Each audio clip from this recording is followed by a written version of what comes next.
নান্দাইলে আচারগাঁও ফাজিল মাদ্রাসার সাবেক অধ্যক্ষের বিরুদ্ধে জালিয়াতি ও দুর্নীতির অভিযোগে হাইকোর্টে রিট। ময়মনসিংহের নান্দাইল উপজেলার আচারগাঁও ফাজিল মাদ্রাসার সাবেক অধ্যক্ষ আব্দুল হাইয়ের বিরুদ্ধে সনদ জালিয়াতি, নিয়োগে অনিয়ম ও সরকারি অর্থ আত্মসাতের অভিযোগে রুল জারি করেছেন হাইকোর্ট। একই সাথে সংশ্লিষ্ট কর্তৃপক্ষকে আগামী 30 দিনের মধ্যে এসব অভিযোগ নিষ্পত্তির নির্দেশ দিয়েছেন আদালত। মাদ্রাসা পরিচালনা পর্ষদের সহসভাপতি আব্দুল হান্নানের দায়ের করা রিট পিটিশন নং 262/2026 প্রেক্ষিতে মাননীয় বিচারপতি রাজিক আল জলিল ও বিচারপতি দেবাশিস রায় চৌধুরীর দ্বৈত বেঞ্চে এই আদেশ প্রদান করেন।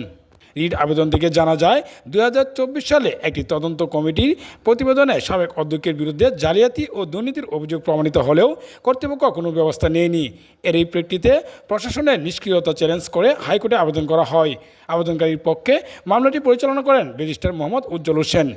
এ বিষয়ে অভিযোগকারী আব্দুল হান্নান বলেন, একজন শিক্ষক বা অধ্যক্ষ যখন জালিয়াতি আশ্রয় নিয়ে সরকারি অর্থ তছরূপ করেন তখন পুরো শিক্ষা ব্যবস্থা কলঙ্কিত হয়। আমার অভিযোগ বিভিন্ন দপ্তরে দেওয়া পরেও প্রশাসনের নীরবতায় হতাশ হয়ে হাইকোর্টের শরণাপন্ন হয়েছি। আশা করছি মহামান্য আদালত ন্যায় বিচার নিশ্চিত করবেন।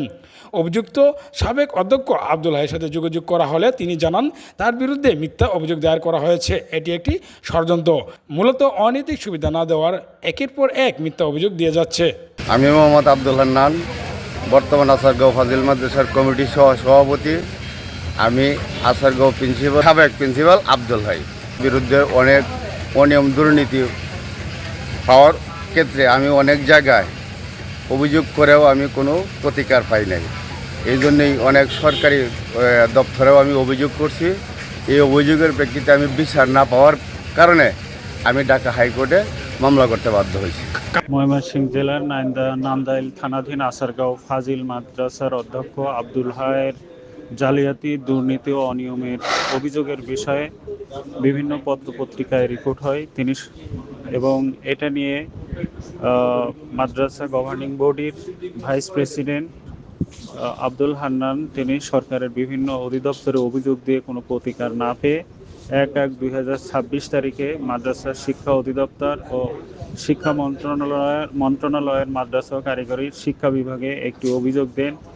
এ বিষয়েও কোনো প্রতিকার না পেয়ে তিনি সর্বশেষ মহামান্য হাইকোর্ট বিভাগে একটি রিট পিটিশন দাখিল করেন। রিট পিটিশনটির শুনানি হয় মহামান্য হাইকোর্ট বিভাগের একটি দ্বৈত বেঞ্চ, মাননীয় বিচারপতি রাজিক আল জলিল, মাননীয় বিচারপতি দেবাশিস রায় চৌধুরীর বেঞ্চে।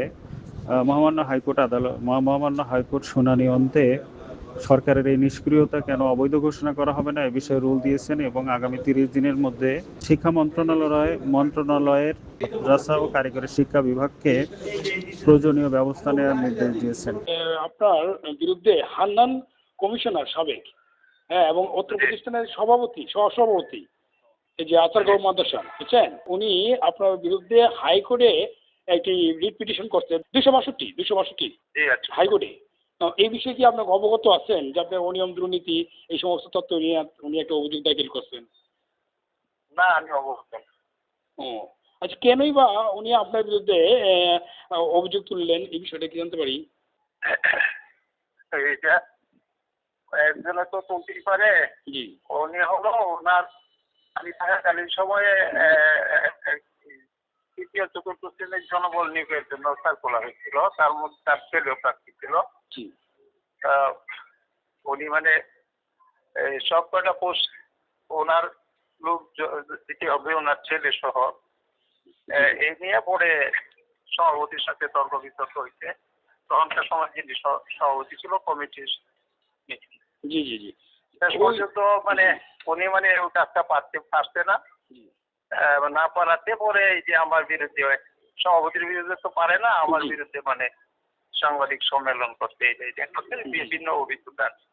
আর ওনার তো সভাপতি এবং প্রতিষ্ঠাতা সদস্য পদ নাই। ওনার প্রতিষ্ঠাতা সদস্য হওয়ার জন্য যে এই প্রয়োজন, যার যোগ্যতার প্রয়োজন, এই যোগ্যতা নাই, এই জন্য ওনার প্রতিষ্ঠাতা পদ বাতিল করে দিচ্ছে কমিটি রেজলিউশন করে। সভাপতি এবং প্রতিষ্ঠাতা দুইটাই বাতিল করে দিচ্ছে। জি জি জি জি। আপনি কত বছর যাবত চাকরি করছিলেন এই প্রতিষ্ঠানে?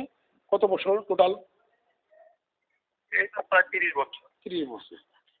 ও জি জি জি। তাহলে আমরা যতটুকু জানতে পারছি প্রায় উনি অনেক বছর যাবত, 30 বছরের উপরে উনি ওই প্রতিষ্ঠানের প্রতিষ্ঠাতা হিসেবে ছিলেন। জাকির মাদ্রাসা থেকে আলিম ফাজিল এগুলো আমি করছি। জি জি জি। আচ্ছা শাহজাহান ভাই বলছেন? জি জি জি ভাই, জি ভাই, আমি শাহজাহান ফকির ভাই।